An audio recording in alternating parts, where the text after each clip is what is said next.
বাংলাদেশ ভারত সীমান্ত দৈর্ঘ্যে প্রায় 4096 কিলোমিটার। বিশ্বের পঞ্চম দীর্ঘতম এই সীমান্তের সবটাই নিরাপত্তার চাদরে ঢেকে ফেলতে চায় ভারত। কিন্তু সমস্যা হলো, সীমান্তের সব অংশে কাঁটাতারের বেড়া দেওয়া সম্ভব নয়। সীমান্তের প্রায় 3000 কিলোমিটার এলাকায় কাঁটাতারের বেড়া দেওয়া হলেও 1000 কিলোমিটারেরও বেশি দুর্গম এলাকা এখনও উন্মুক্ত, যেখানে বেড়া দেওয়াও বেশ কঠিন। এই অবস্থায় বিশাল এই অঞ্চলে নিরাপত্তা নিশ্চিতে বাংলাদেশ সীমান্তে সাপ ও কুমির ছাড়ার পরিকল্পনা করছে ভারতের সীমান্ত রক্ষী বাহিনী বিএসএফ। তাদের এই কৌশল কতটা কার্যকর, চলুন জেনে আসা যাক। সঙ্গে আছি আমি বর্ণা দাস। মূলত ভারতের পশ্চিমবঙ্গ, ত্রিপুরা, আসাম, মেঘালয় এবং মিজোরাম রাজ্যগুলোর ওপর দিয়ে ভারত বাংলাদেশ সীমান্ত বিস্তৃত। এই অঞ্চলগুলোর মধ্যে কোথাও কোথাও পাহাড়, নদী, দুর্গম ও প্রতিকূল ভূখণ্ডের উপর দিয়ে গেছে সীমান্ত লাইন। কিছু জায়গায় স্থানীয় জনগোষ্ঠীর বসবাসও রয়েছে, ফলে কাঁটাতারের বেড়া দেওয়া সম্ভব হয়নি। জায়গাগুলো এখনও অরক্ষিত। এই কারণেই এক অভ্যন্তরীণ নির্দেশনায় সীমান্তের এই ফাঁকা অংশে সরীসৃপ ব্যবহার করা যায় কিনা তা সরকারকে খতিয়ে দেখতে বলেছে বিএসএফ। অবৈধ অভিবাসী ঠেকাতে নরেন্দ্র মোদীর কঠোর অবস্থানই এমন পরিকল্পনার মূল কারণ। বিশেষ করে মুসলিমদের টার্গেট করছে বিজেপি সরকার। অনেক ভারতীয় মুসলিমকে বাংলাদেশি বলে সীমান্তে ঠেলে পাঠানোর মতো ঘটনাও ঘটেছে। অবৈধ অভিবাসী গমন স্থায়ীভাবে বন্ধ করতেই সীমান্তে কুমির ও বিষধর সাপ ছাড়ার বিষয়টি গুরুত্ব সহকারে ভাবছে নয়াদিল্লি।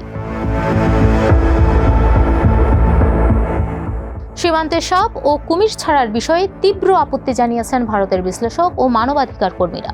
এই ধারণাকে খুবই বিপজ্জনক ও অমানবিক হিসেবে দেখছেন ভারতের সীমান্তবর্তী রাজ্যগুলো নিয়ে গবেষণা করা অংশুমান চৌধুরী। তার ভাষ্যমতে, কুমির বা সাপ মানুষ চিনতে পারবে না। কে বাংলাদেশি, কে ভারতীয় সেটা তারা বিবেচনা করবে না।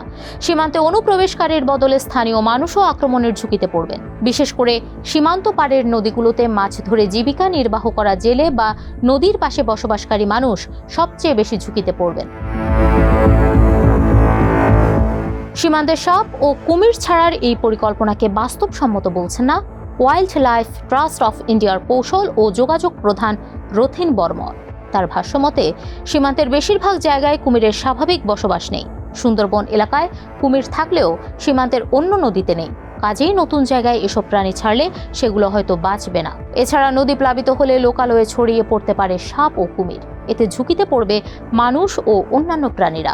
ফলে পুরো বাস্তুতন্ত্র নষ্ট হয়ে যেতে পারে বলেও আশঙ্কা তাদের। ফলে প্রাকৃতিক পরিবেশে হস্তক্ষেপ না করার পরামর্শ এই বিশেষজ্ঞের।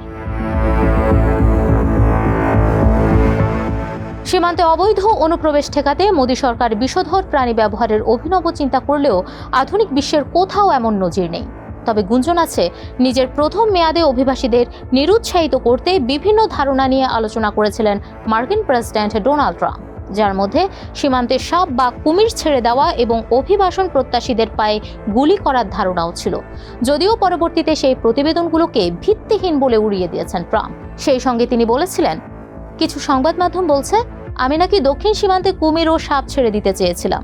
আমি সীমান্ত সুরক্ষার ব্যাপারে কঠোর, এটা সত্য, তাই বলে এতটাও কঠোর নই। এখন প্রশ্ন হলো, মার্কিন প্রেসিডেন্ট ট্রাম্প যে সিদ্ধান্তকে অমানবিক বলে সরে এসেছেন, সেই সিদ্ধান্ত কি বাংলাদেশ সীমান্তে নিতে পারবে মোদি?